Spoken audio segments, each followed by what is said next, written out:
வருத்தினி ஏகாதசி சித்திர மாசம் கிருஷ்ணபட்சத்துல வர ஏகாதசி வருத்தினி ஏகாதசி 24th ஏப்ரல் நாளைக்கு. யாரொருவர் இந்த ஏகாதசியின் பெருமைகளை படித்தாலோ அல்லது காதால் கேட்டாலோ அவர் நிச்சயமாக 1000 பசுக்களை தானம் செய்வதன் பலனை அடைவார் மற்றும் தன் எல்லா பாவ விளைவுகளினின்றும் விடுபட்டு பகவான் விஷ்ணுவின் பரமபதத்தை அடைவார்.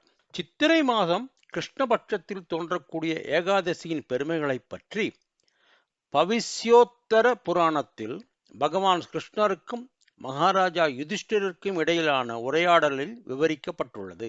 ஒருமுறை மகாராஜா யுதிஷ்டிரர் பகவான் கிருஷ்ணனிடம் கூறினார், ஓ வாசுதேவா, எனது பணிவான வணக்கங்களை சமர்ப்பிக்கிறேன். தயவு செய்து சித்திரை மாதம் கிருஷ்ணபட்சத்தில் தோன்றக்கூடிய ஏகாதசியின் பெயரையும் அதன் பெருமைகளையும் எங்களுக்கு விளக்குங்கள். பகவான் கிருஷ்ணர் பதிலளித்தார், எனதருமை மன்னா, இந்த ஏகாதசியின் பெயர் வருத்தினி. இது ஒருவருக்கு இந்த வாழ்க்கையிலும் அதற்கு பிறகும் நல்ல அதிர்ஷ்டத்தை கொடுக்கும். இந்த ஏகாதசி விரதத்தை கடைபிடித்தால் ஒரு ஜீவன் தன் பாவ விளைவுகளை குறைத்து கொண்டு நிரந்தரமான ஆனந்தத்தை அடைந்து மிகுந்த பாக்கியசாலி ஆகிறான். இந்த விரதத்தை கடைபிடிப்பதால் ஒரு துர்பாக்கியசாலியான மனைவியும் பாக்கியசாலி ஆகிறாள். ஒருவன் இப்பிறவியிலும் அதற்கு பின்னரும் ஆனந்தத்தையும் நல்ல அதிர்ஷ்டமும் அடைகிறான்.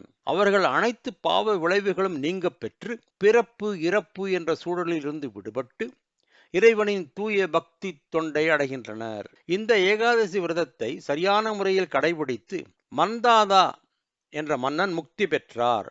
மேலும் துந்துமாரா போன்ற பல மன்னர்கள் இந்த ஏகாதசியை கடைபிடித்து முக்தி பெற்றனர். 10,000 ஆண்டுகள் தவம் புரிவதன் மூலம் அடையும் பலனை ஒருவர் இந்த ஏகாதசியை கடைபிடிப்பதன் மூலம் எளிதில் அடைவார். சூரிய கிரகணத்தின் போது குருட்சேத்திரத்தில் 40 கிலோ தங்கத்தை தானமாக கொடுப்பதன் மூலம் அடையும் புண்ணியத்தை ஒருவர் சுலபமாக இந்த வருத்தினி ஏகாதசியை கடைபிடிப்பதன் மூலம் அடைவார். வா, மன்னர்களில் சிறந்தவனே யுதிஷ்டிரா, ஒரு குதிரையை தானமளிப்பதை விட ஒரு யானையை தானம் அளிப்பது சிறந்தது. யானையை தானம் அளிப்பதை விட நிலத்தை தானமளிப்பது சிறந்தது. நிலத்தை தானமளிப்பதை விட எள் தானம் உயர்ந்தது. எள் தானத்தை விட பொன் தானம் உயர்ந்தது. பொன் தானத்தை விட உணவு தானிய தானம் உயர்ந்தது. உணவு தானிய தானத்தை விட உயர்ந்த தானம் எதுவும் இல்லை. ஓ மன்னர்களில் சிறந்தவனே, உணவு தானியங்களை தானமளிப்பதன் மூலம் ஒருவர் தன் முன்னோர்களையும் தேவர்களையும் மற்றும் எல்லா ஜீவராசிகளையும் திருப்திப்படுத்த முடியும். ஒருவர் தன் மகளை தாரை வார்த்து கொடுப்பது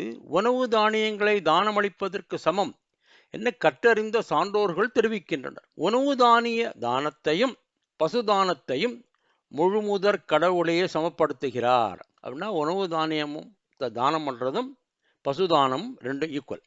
எல்லாவற்றுக்கும் மேலாக அனைத்து வகையான தானங்களை விட மற்றவர்களுக்கு ஞானத்தை அளிப்பதே மிக உயர்ந்ததாகும்.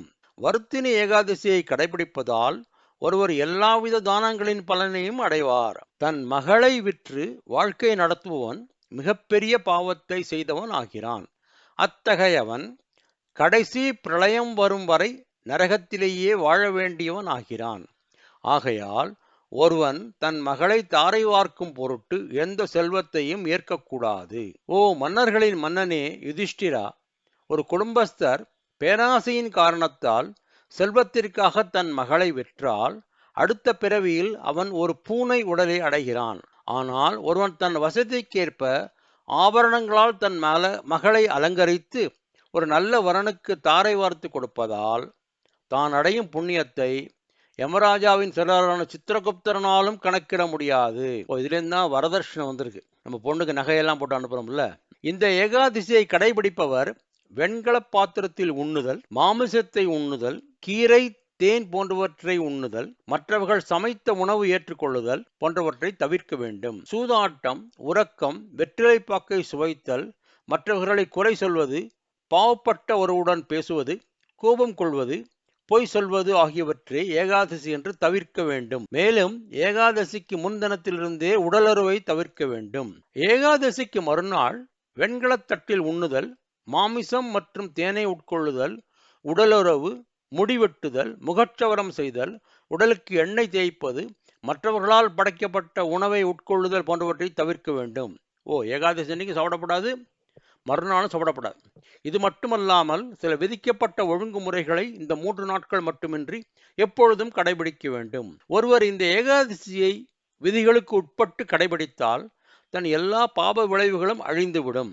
அவர் மிக உயர்ந்த இலக்கை அடைகிறார் மற்றும் தன் எல்லா பாவ விளைவுகளினின்றும் விடுபட்டு பகவான் விஷ்ணுவின் பரமபதத்தை அடைவார். யாரொருவர் இந்த ஏகாதசியின் பெருமைகளை படித்தாலோ அல்லது காதால் கேட்டாலோ அவர் நிச்சயமாக 1000 பசுக்களை தானம் செய்வதன் பலனை அடைவார் மற்றும் தன் எல்லா பாவ விளைவுகளினின்றும் விடுபட்டு பகவான் விஷ்ணுவின் பரமபதத்தை அடைவார். கிருஷ்ணரோட அட்வைஸ் தர்மருக்கு. வா, ஃபேண்டாஸ்டிக். ஹரே கிருஷ்ண கிருஷ்ண கிருஷ்ண ஹரே ஹரே, ஹரே ராம ராம ராம ஹரே ஹரே. முடிஞ்ச வரைக்கும் எல்லாரும் ஏகாதசி விரதம் இருப்போம். முடியாதவா அட்லீஸ்ட் பாக்கி சொன்ன பண்ணக்கூடாத காரியங்களை பண்ணாம இருப்போம். வாழ்க வளத்துடன் வலிமையுடன். ராதே கிருஷ்ண ராதே கிருஷ்ண ராதே கிருஷ்ணா.